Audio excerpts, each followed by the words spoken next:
मजा नहीं आ रहा है।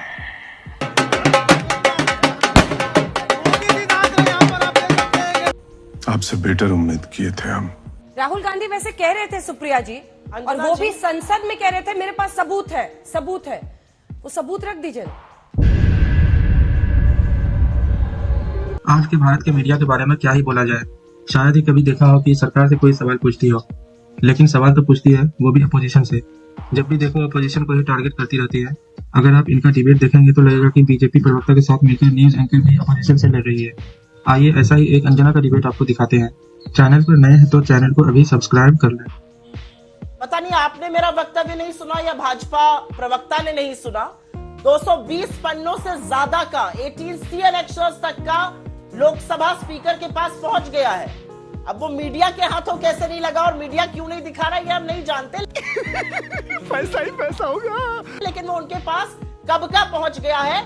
इसलिए मैं कह रही हूँ निशिकांत दुबे की चिट्ठी का पैराग्राफ 3 झूठा है और उनके खिलाफ एक प्रिविलेज मोशन होना चाहिए, जो वो संसद में जाकर झूठ बोल रहे हैं कि सही दिया गया है। अबे साले राहुल गांधी जी ने एक एक शब्द बोलने का प्रमाण दिया है। उन्होंने ये भी बताया है कि उनका जो एक्सपंज हुआ है वो पार्ट है जहां पर मोदी और अडानी का नाम साथ साथ आ रहा है। 3 वर्ड्स एक्सपंज किए गए कि कहीं पर मोदी अडानी का नाम साथ ना जाए। लेकिन कुछ भी कहने से पहले इन्होंने कुछ नजारों की बात करी। नजर नहीं है, नजारों की बात करते हैं, जमीन पर चांद सितारों की बात करते हैं, वो हाथ जोड़कर बस्ती को लूटते हैं, भरी सभा में सुधारों की बात करते हैं। क्या बात है सर, क्या बात है सर, क्या बात, ये बात है। इसमें क्या अनपार्लियामेंट्री था? ये तो ऐसे ही शेरो शायरी थी और ये शेरो शायरी भी एक्सपंज कर दी गई। तो जो लोग डरते हैं, जो बौखलाए हुए हैं, जो घबराए हुए हैं, वो बीबीसी पर रेड करेंगे, वो इजरायली फर्म से हाथ मिलाएंगे, उनके साथ डेटा मैनिपुलेशन करेंगे, जिसको आज हमने बड़े तौर तरीके से उठाया। वो ये सारे काम करेंगे। जो घबराता है वो बोलता है मैं अकेला सब पर भारी। आप देश पर भारी है, ये मैं मानती हूँ। सही पकड़े हैं आप जरूर पनौती प्रूव हो रहे हैं, ये भी मैं मानती हूँ। देश की बेरोजगारी पर आप भारी हैं, महंगाई पर भारी हैं, आर्थिक असामान्यता पर भारी है।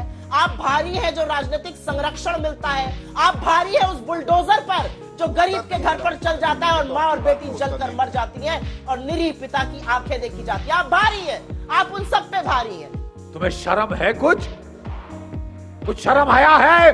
तो जब एक प्रधानमंत्री को सीना ठोक के बोलना पड़े अपने आप की मैं भारी हूं और एक स्तब्ध जनता देखे कि ये क्या बोल रहे हैं, तो आपको संसद की गरिमा और मर्यादा कौन रख रहा था ये अपने आप दिखाई देगा।